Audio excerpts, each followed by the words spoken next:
Calatheas are beautiful plants, but they sure can be tricky. If you've ever had one, then you'll know all about crispy brown leaves. This used to happen to me every time I got one and it drove me nuts. So much so that I vowed to never buy one again. That was until I discovered some secret care tips that have transformed my Calatheas from ugly ducklings to beautiful swans that I'm going to share in this video so that your Calatheas can finally thrive and you can proudly show them off in your home. And this video is sponsored by Squarespace, but more on that in a bit. If you're a subscriber to the channel, then you'll know all about my struggles with the infamous Calathea zebrina. If you're new here, then this plant is by far one of the trickiest plants to get looking her best. She's so stressful to me, in fact, that I put about 60% of my hair loss solely down to her, but thankfully the dog days are over. To be fair to her, it was pretty much all my fault. I just didn't understand her, and I didn't put the time and effort in to understand her either. Let's talk about watering first, because if you get this wrong, pretty much any Calathea is going to be miserable, no matter what else you do. Now, my general advice for watering houseplants is this. Trundle over to your plant on a Saturday, poke your finger deep into the soil, or better yet, get your moisture meter out, and only water her when the bottom half of the soil is starting to feel dry. We do this to avoid the evils of overwatering, the #1 killer of houseplants the world over. Probably. I used to do this for all of my plants, no matter what they were, but doing this for a Calathea will leave you in a tailspin of crispy brown leaves before you've had a chance to say crispy brown leaves. You see, these big beautiful leaves are sensitive souls and they really hate drying out, much more so than pretty much any other plant. So it's our job as plant parents to dote on our dear Calathea and water at the perfect time. Sounds easy, right? Honestly, the window of watering perfection is bigger than you might think. When you stick your index finger into the soil, it should feel damp in the middle. This is a good time to give her a drink. Not wet. Wet is bad. Wait a few days and check again. But what about overwatering, I hear you wail? Moist soil is a killer, surely. Not really, my plant friend. The real killer is a lack of oxygen. And that only really happens when the soil is sopping wet, like fully saturated for weeks on end. It drowns you, poor little lass. So don't worry about watering when the soil is damp. There's still plenty of oxygen knocking around and your little girl will be as happy as Lassie. And here's a pro tip that's worked wonders for me when I learned it all those many moons ago. Never water your Calathea like this, or any other plant for that matter. A little dribble just won't cut it. Drown her like this instead. Dry patches from not giving enough are really going to mess with her complexion. Overwatering is much more about frequency than volume. This is the Sheffield Mayplant's mantra.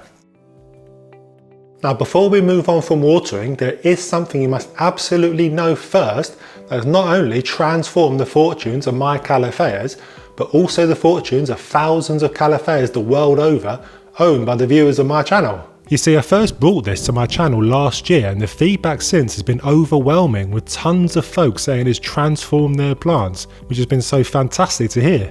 It's all about the water we feed our dear darlings, and if we don't correct it, no amount of care, love and attention will help. The crux of it is this: the water you are feeding your Calathea is most likely slowly poisoning her. Shocking, I know, but hear me out. Without getting into the whys and the whatnots and the oh the earth is flat conspiracy like stuff, the truth is our tap water is treated with chlorine and a couple of other bits and pieces to make it safe to drink. This is perfectly fine for us, probably, but over time, this is a serial killer for our sensitive plants like Calathea. It's one of the main reasons we see crispy brown edges on the leaves. The chlorine builds up in the soil and affects the root's ability to draw on water and nutrients, and we end up with damaged leaf tissue. Leave the water out for 24 hours to off gas, I hear you scream, but in reality, this doesn't work so great. There's a whole bunch of reasons that I went into in this video here, but the primary one is that most of the time water companies are now using chloramine, which doesn't off gas like chlorine. So as far as I'm concerned, there are only two solutions for this, one of which is 10 times easier than the other. Rainwater is Mother Nature's finest and has no man-made nasties, so if you have the right setup, then use that. If you can't be bothered to mess around with all that, then just simply treat your tap water with water conditioner. 2 drops of this stuff will immediately neutralise chlorine and you're good to go. It's used in the aquarium world to keep fish safe from chlorine and other heavy metals, and it works just as well on plants. And trust me, I've seen a huge difference in all my green buddies and so many of my viewers. In fact, do me a little favour and leave it in the comments if you're one of the OGs, so that we can help out anyone who's still on the fence about this stuff. So, I recently moved into this new house of mine and I realised pretty much straight away that it's nowhere near planty enough for me. It is for Mrs S of course, but not for me. Not compared to my old gaff anyway. So I've been upping my numbers and this weekend I bought 3 brand new Calatheas. You see, I'm not in any way, shape or form scared to pick up these guys from the shops anymore. Now that I know water conditioner is the secret sauce, and it's a real boon because they sure do brighten up a space with their big beautiful leaves. So where am I going to put these bad boys? This is a decision that will make or break any new Calathea.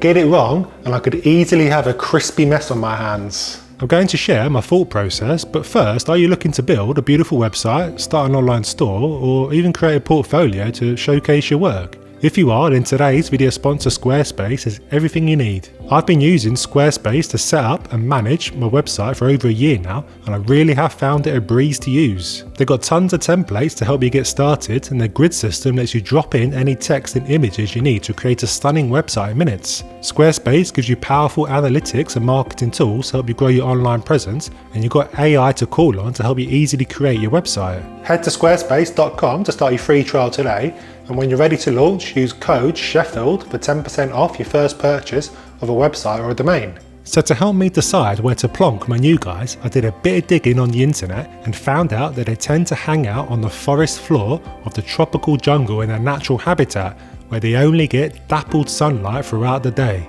What does this mean for us then? That they need protection from the harshest sun. This is my plan then. I tend to keep the majority of my plants in my conservatory where they get to bask in sun all day because it faces southwest, and this is where I want my new gals to go.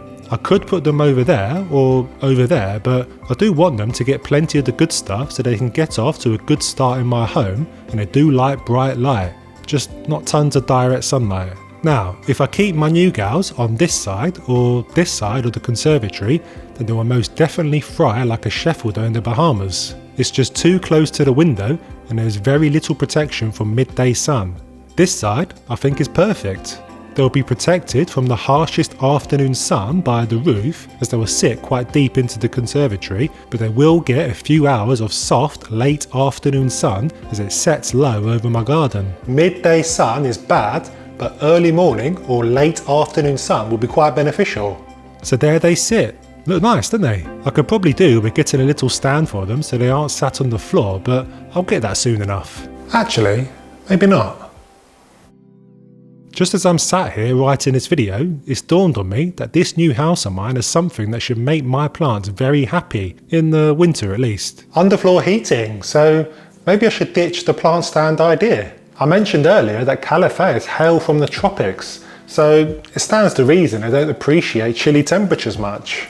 And in the winter, all this glazing means this conservatory wants to fight the central heating as much as possible to cool down the room, but having some gentle heat rising from the floor will be a real boon for my plants. And it's not the hot dry air from radiators swashing around either. A gentle heat from the floor that will warm up the soil nicely and trick them into thinking they're home. Perfect.